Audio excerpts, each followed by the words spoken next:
Welcome to the ROI Masterclass, the podcast where vision meets strategy and bold moves create measurable results. I'm Liat Siegel, interior designer and ROI strategist with 17 years of experience.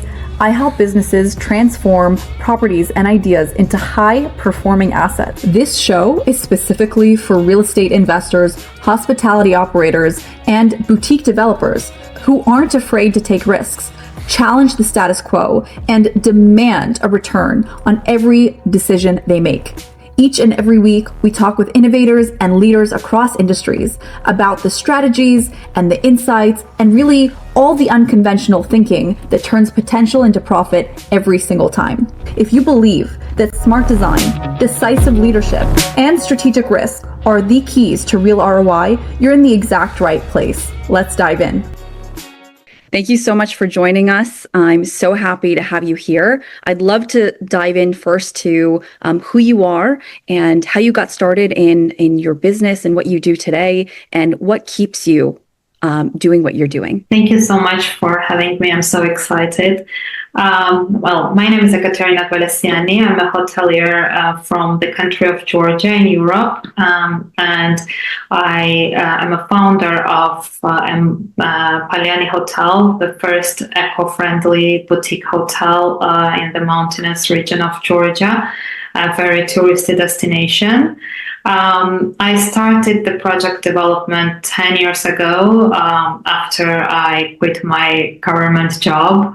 And the story was that ever since I remember myself when I was a child, I knew that I wanted to have a small hotel in the mountains of Georgia. But then as I grew up and I started working, I was just putting this for the future, saying that maybe one day when I have time, etc. And then at some point, I got misdiagnosed with something very, very serious and very, very bad.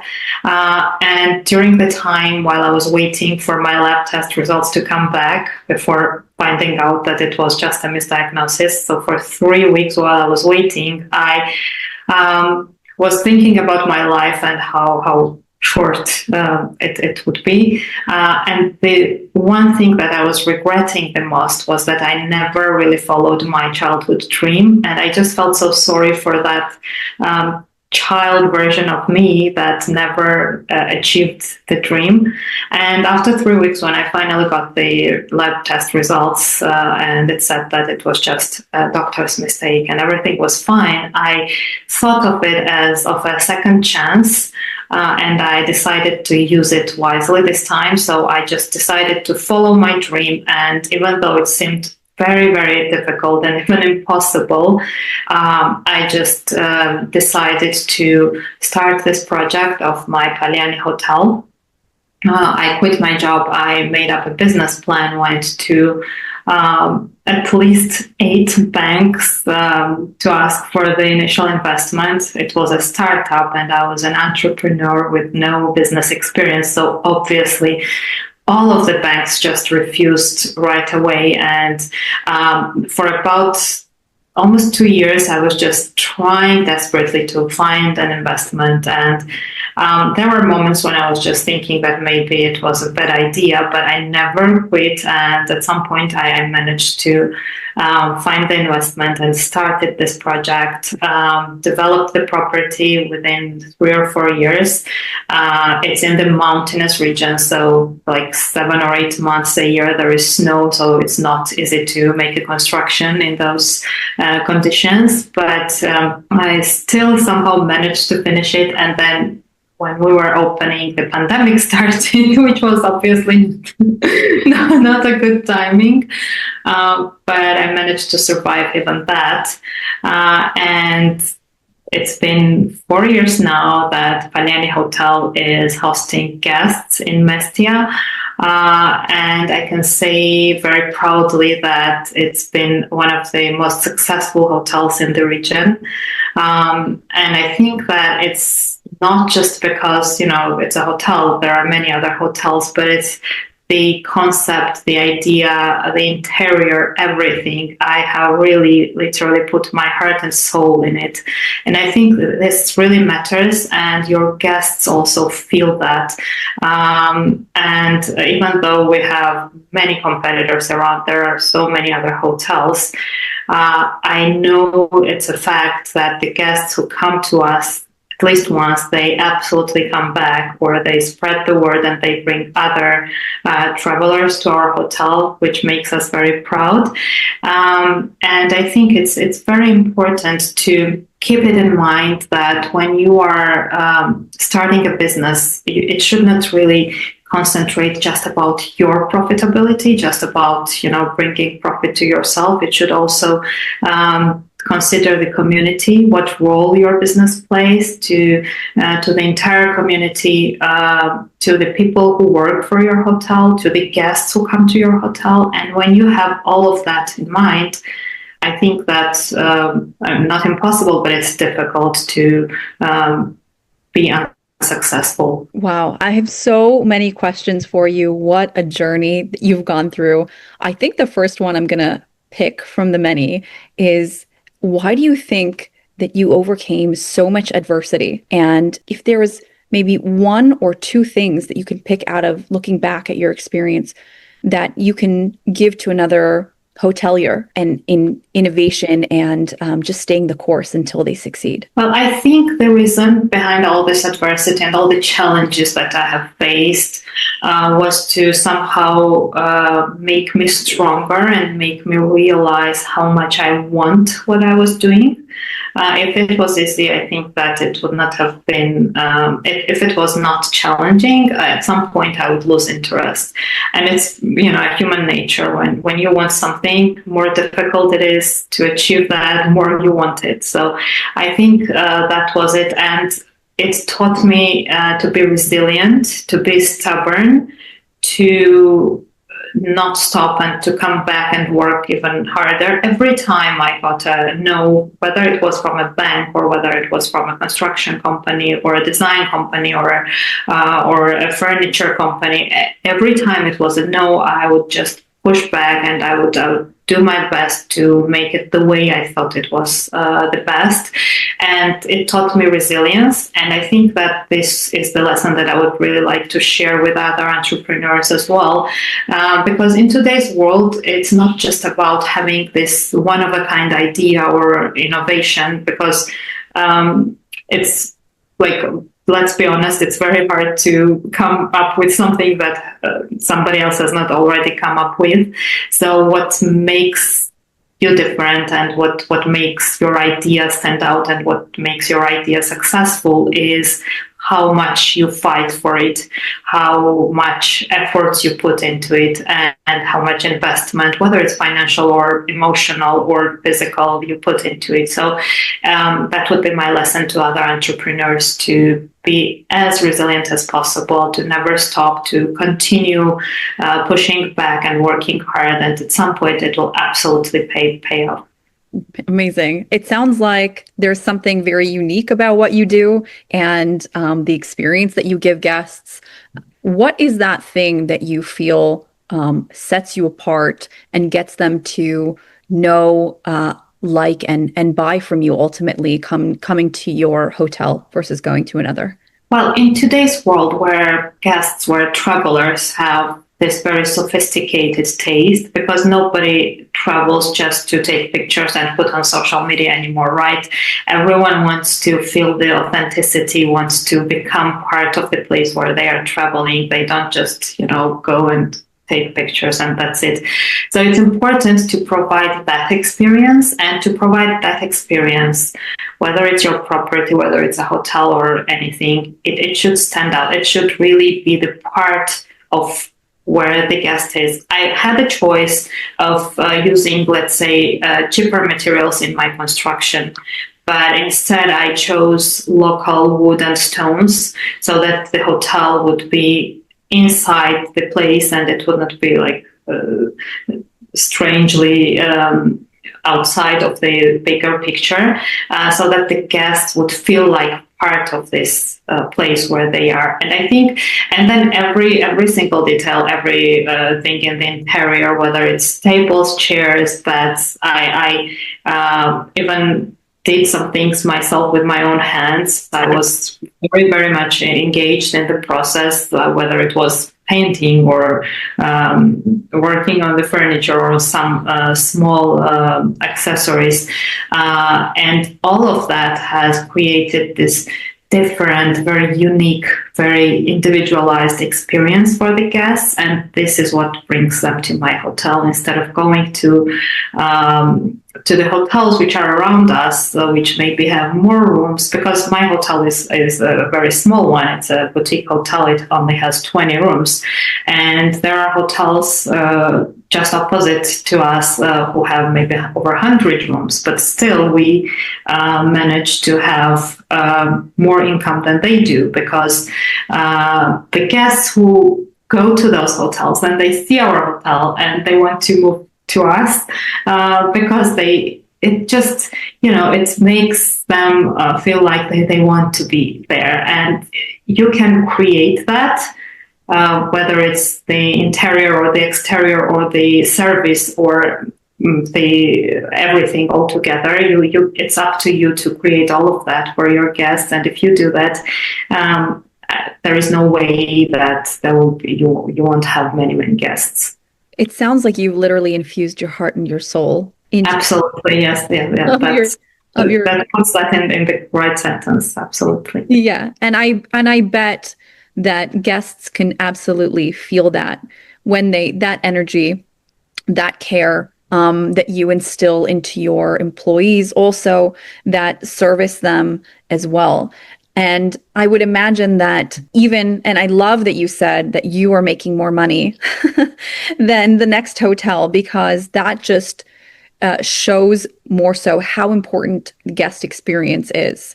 And, the overall, whether it's the design or the people that are servicing them, that overall experience, that they're not just another number, right? You can have, 5 rooms, you can have 100 or 1,000 rooms, but the bottom line at the end of the day is, do they feel like they're seen and like they're another number, or, do they have that unique experience that will really create memories for a lifetime? Yes, exactly. That's how we look at it. We're not just selling a hotel room where a guest can sleep, because there are so many hotels that sell that, right? We're selling the experience, and this experience is created by the interior. It's created by the service that they get at our hotel, by the location, by the view, like everything together. And it's an experience. And well, it's totally up to you what kind of an experience you create, and the experience could be sold, for quite expensive, because it's the memories, it's the feelings, it's what the guest feels, and this is not necessarily cheap. So that's what distinguishes us from other hotels. We're selling the experience, and those memories are more expensive than just, regular hotel room. Right. Because you go above and beyond. It's not absolutely that you're charging more just because you can, which you could, but it's also the investment of your in the systems that are built within the hotel in order to provide a higher level of service and continuity of care within the hotel. Absolutely. I'm not saying that we're overcharging, because if we were, then we would not have enough customers. But yes, indeed, it's going above and beyond. It's adding this human touch that sometimes is not lacking in other hotels. So we provide all of that, and so far it pays off. Yeah, amazing. How have you seen the aesthetic, the design of a hotel or a space affect the price? Well, it affects the price tremendously. You can see there are so many hotels which basically have the same conditions, the same bed, even the same mattress, but then one hotel costs X amount and the other one costs 10 times more, and people are still paying those 10 times more. So Of course, interior and design is very, very important. This is what brings your guests to your hotel. This is what you advertise on your website, on social media, and this is the initial this take that changes in the guest's mind is what they see, and then they imagine how they will stay there in that interior and that design. So I think that design is very important. It's like the most important aspect, and then the service, how you what kind of service you provide to your guests, it's just as important, because yes, the interior has brought the guest, but then if you have not provided a good enough service, then this guest will not be satisfied and will not come back and will not advise others to come to your hotel. So those two are the most important aspects of a hotel's or any business's success, I think. Yeah, I love that. Like getting them in the door, right? And then the service is what gets them to stay and come back. Exactly. Absolutely right. Yeah. And I think that super vital to also be very conscious, not just about the price, but also the review side of things. And, pictures that people take when they're at your hotel or spa or restaurant, whatever it is, and that's how they spread the word about your establishment, because the pictures and the design of the space massively impact those pictures that they're going to take ultimately. Of course. And just a couple days ago, there was a review that really touched my heart, and I was thinking how hard you have to try to achieve that. A guest wrote nice things about the interior, how the hotel has this best location, how it's beautiful. And then this one sentence that the breakfast in the morning is prepared with so much love.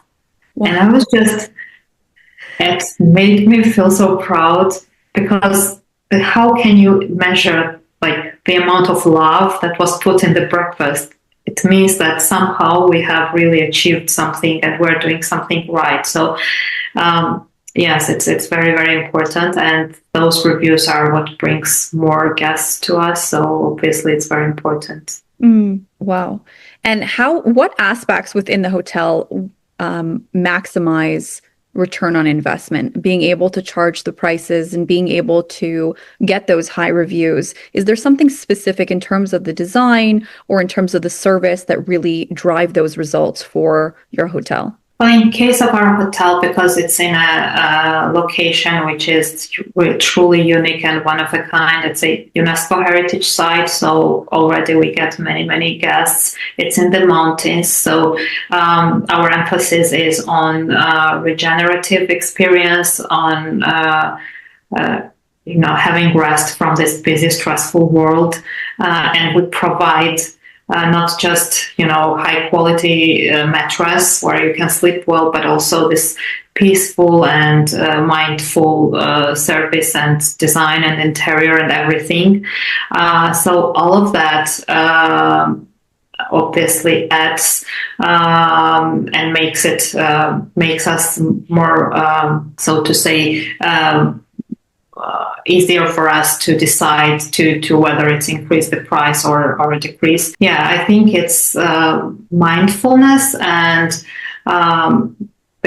considering really trying to feel how our guests feel and make sure that we take care of their needs. And this is what allows us to increase price, increase our rates during the peak season, let's say, compared to other hotels. So creating that experience for them through mindfulness, through well-being, is that your ultimate goal? Yes, and through trying to feel how they feel and trying to understand what they really want to experience.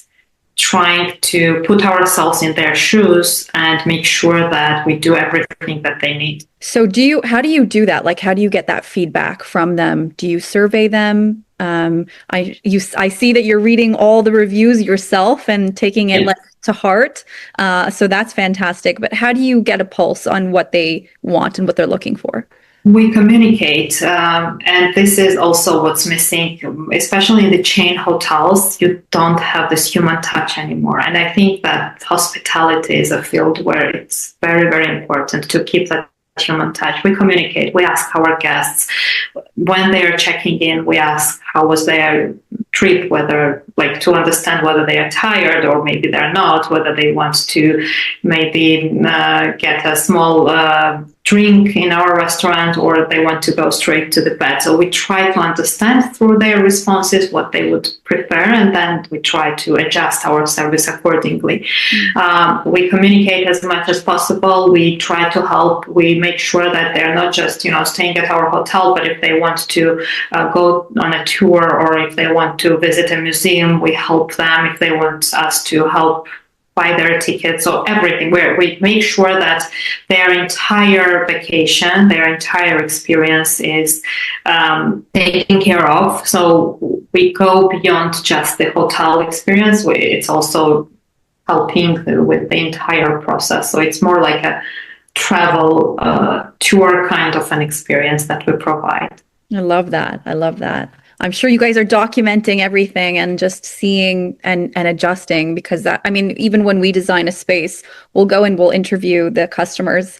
We'll interview the staff. I'm like, I don't care. It's not I don't care. It's that I want to know. I'm very curious what not just the stakeholders want, but I want to know the people that are boots on the ground that are actually using the space, the staff. What is their experience and what are their sticking points, and how can we make an improvement with whether it's the layout or just the overall experience in order to achieve that experience the guest is wanting. Absolutely. For me, because I was so much personally engaged in the design, in the construction, in the development, I am just as engaged in the service part of the hotel. So whatever the guests would like, whatever they dislike, whatever they would like to change. So I'm trying to know everything. That's why I'm personally reading all the reviews, and if there is need, I will contact them myself. I try to communicate with them as much as possible. So I'm as engaged as it can be. And I think that is also something that I would also, advise other entrepreneurs when you are doing a business. It's very important to stay as engaged as possible until the end so that it's successful. Amazing. And a couple last questions for you.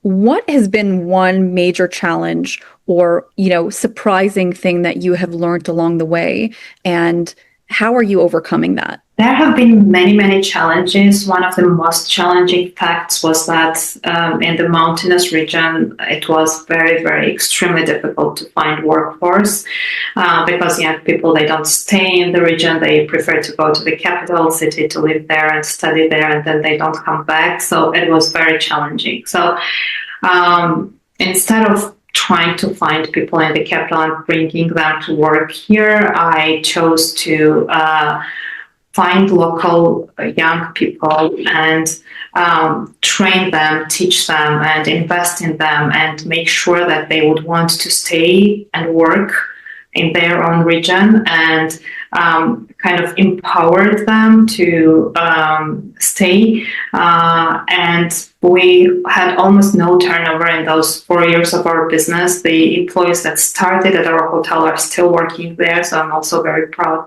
But it was really, really challenging to find workforce in the mountains. Wow. So you're creating an environment for them where they just want to stay and be a part. And I can almost feel it through everything that you're saying, that your guests would absolutely feel that as well. Absolutely, yes. It's very important to make sure that those staff members that provide service, they are happy in their workplace, so that they can also be nice to the customers and be happy. So because, happy employees, they create happy guests. Right. When people feel good, they do good. Absolutely. That's the bottom line. So what's next for you? I'm thinking about another hotel, hopefully soon, because when you are a hotelier, when you're an entrepreneur, you always think ahead and you always want to do more. So currently this is my plan, and hopefully I will manage to accomplish that very soon. Amazing. Amazing. Thank you so much for joining us. We can't wait to see what's next for you. And please join us again on your next journey. Thank you so much, Leah. Thank you for having me, and I will be happy to join you again. Thank you. Take care.